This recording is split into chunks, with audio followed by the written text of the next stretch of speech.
Kita lanjut bahas Wudong Qiangun Season 4 episode 6. Oke lah, gak usah banyak mang-ming-meng. Kita langsung masuk ke segel pembahasan.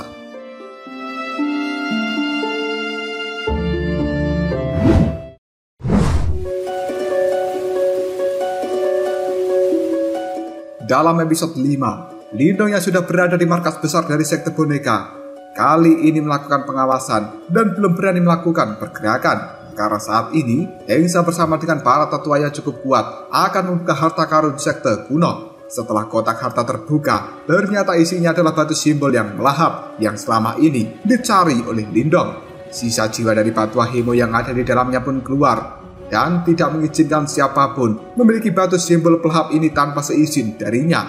Tengsa yang masih ingin memiliki batu tersebut mengerahkan seluruh kekuatan dari orang-orangnya dan melakukan serangan terhadap sisa jiwa dari Pak Tua Heimo yang pada akhirnya membuat sebagian besar anggota dari sekte boneka pun lenyap dan terserap masuk ke dalam pusaran dari batu simbol yang melahap. Di saat yang paling kritis, dua sekte besar yang lainnya yang dipimpin oleh Mulai dan juga Wusong tiba di tempat ini dan mereka sebenarnya juga tertarik dengan harta sekte kuno. Tengsa mengajak mereka berdua untuk bekerja sama demi bisa membuka segel terakhir, namun pada akhirnya gagal dan menimbulkan ledakan. Kesempatan ini pun dimanfaatkan oleh Lindong untuk segera mengambil batu simbol yang melahap.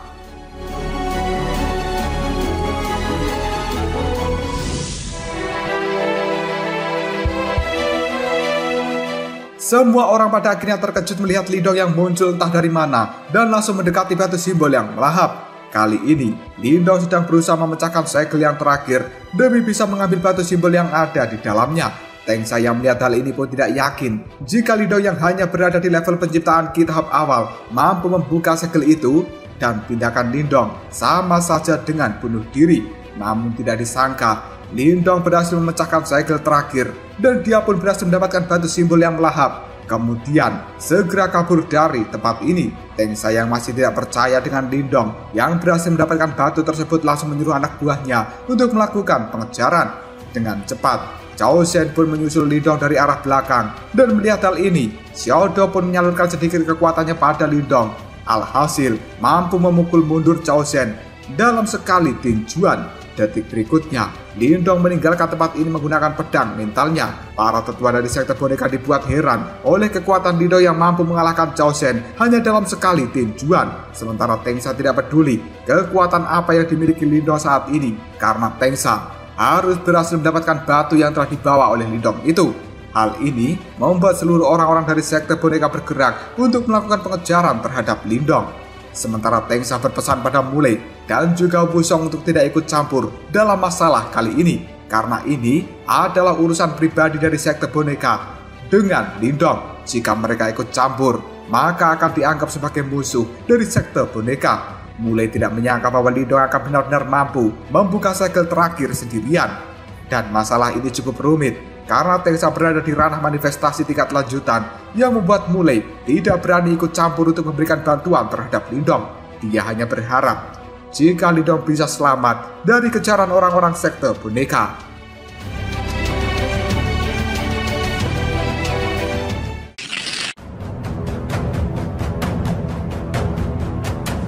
Di luar markas besar dari sekte boneka ini, Teng Lei yang terikat cukup senang melihat pergerakan dari orang-orangnya. Menurut Teng Lei, Lindong tidak akan selamat dalam pengejaran kali ini.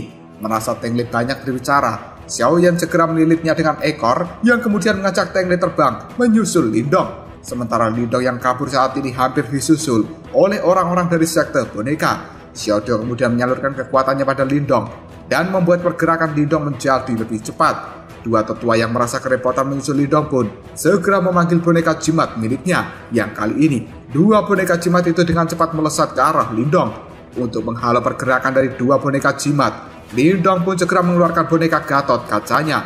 Hal ini membuat dua tetua sekte boneka terkejut karena sebenarnya Lindong juga memiliki boneka jimat tingkat tinggi. Merasa sudah tidak bisa kabur lagi, Lindong pun mengeluarkan transformasi kera naga untuk melakukan perlawanan. Pada akhirnya pertarungan pun pecah.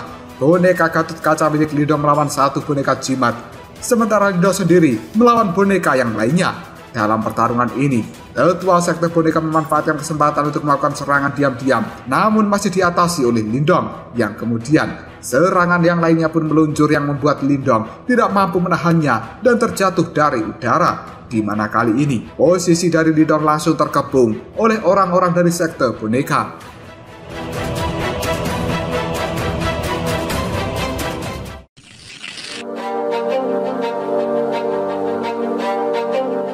Salah satu tetua kemudian menyuruh Lindong menyerahkan harta yang telah dia ambil.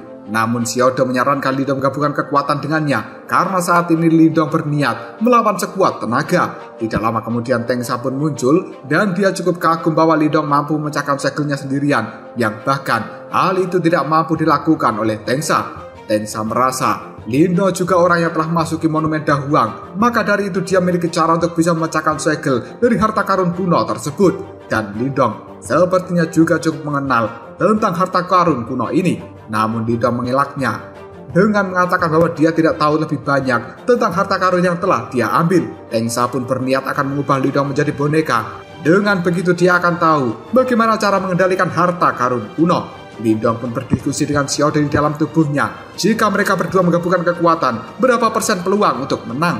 Xiaoda pun merasa hanya 30% saja karena kekuatan Teng Sa berada di level yang lebih tinggi dari Xiaoda. Teng Sa kemudian menyuruh anggotanya untuk memberikan serangan secara serempak. Namun tiba-tiba saja muncullah Xiaoyan yang membawa Teng Lei, dan hal ini membuat orang-orang dari sekte boneka terkejut.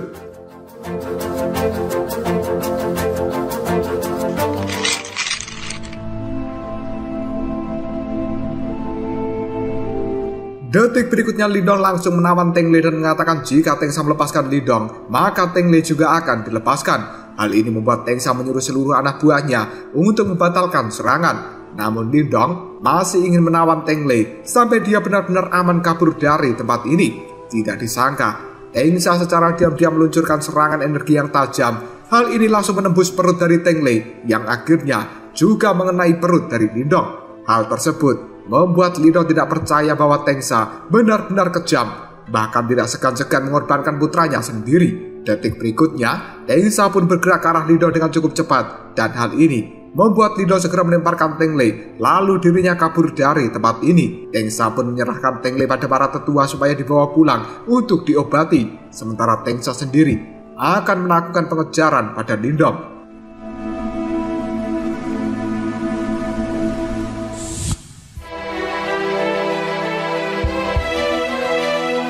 Lindong yang sudah terluka pada saat ini dibawa kabur oleh Xiaoyan, dan dia merasa bahwa tindakannya benar-benar ceroboh karena tidak menyangka bahwa Teng Sa akan sekejam itu mengorbankan putranya sendiri.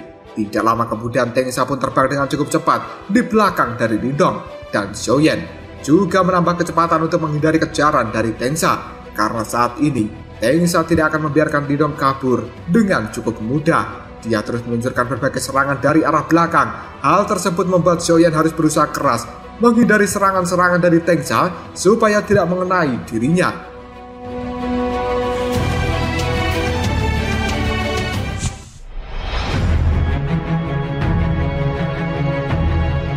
Tiba-tiba saja muncullah banyak energi dingin jahat di depan sana yang membuat Lindong cukup kaget karena ternyata mereka saat ini memasuki kawasan dari energi dingin jahat yang menjadi energi pelindung luar dari kawasan sekte boneka. Hal tersebut membuat Xiaoyan ekstra kerja keras untuk menghindari seluruh energi dingin jahat yang menyembur dari bawah tanah. Kesempatan ini digunakan oleh Teng Sa untuk meluncurkan serangan telapak tangan Yuan yang pada akhirnya mengenai tubuh dari Xiaoyan dan membuatnya terjatuh dari udara. Di belakang Lindong saat ini ada energi jahat yang benar-benar besar dan menutupi seluruh jalur kaburnya. Karena sudah tidak ada jalan untuk melarikan diri, Teng Sa pun menyuruh Lindong menyerahkan harta dari sekte kuno, dan dia akan membuat Lindong mati dengan mudah. Namun Lindong yang tidak ingin menyerah, dirinya masih akan melakukan perlawanan sampai titik darah penghabisan.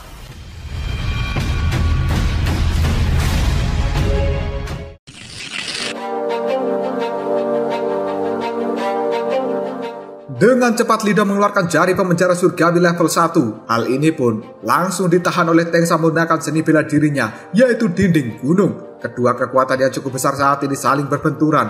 Teng Sa cukup kagum dengan seni bela diri manifestasi milik Lindong. Namun dengan kekuatan Lindong saat ini, kekuatan dari seni bela dirinya itu bahkan tidak mencapai 10% dari kekuatan aslinya. Dengan begitu, Tengsa merasa bahwa hal ini masih bisa diatasi. Dan benar saja, tidak lama kemudian muncullah retakan pada kedua seni bela diri tersebut, yang pada akhirnya kedua seni bela diri itu pun meledak dengan keras yang membuat Lindong bersama dengan Tengsa keduanya terlempar.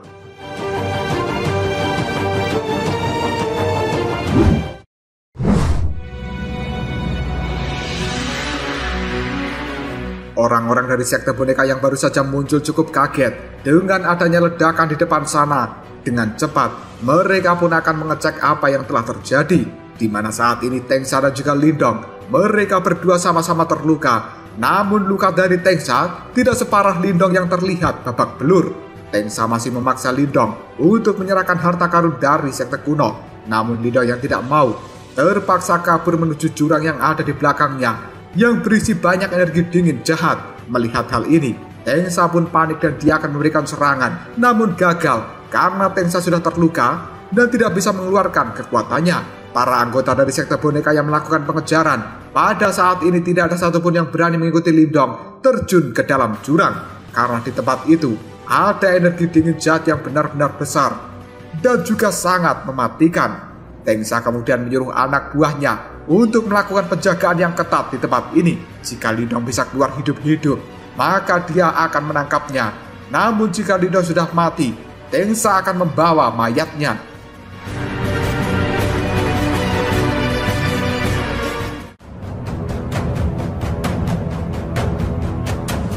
Lalu apakah yang akan terjadi selanjutnya? Mungkinkah Lindong masih bisa bertahan setelah dirinya terjun ke dalam jurang yang berisi banyak energi dingin jahat? Jika kalian penasaran, tunggu aja jawabannya di next video Ngobrol Shop.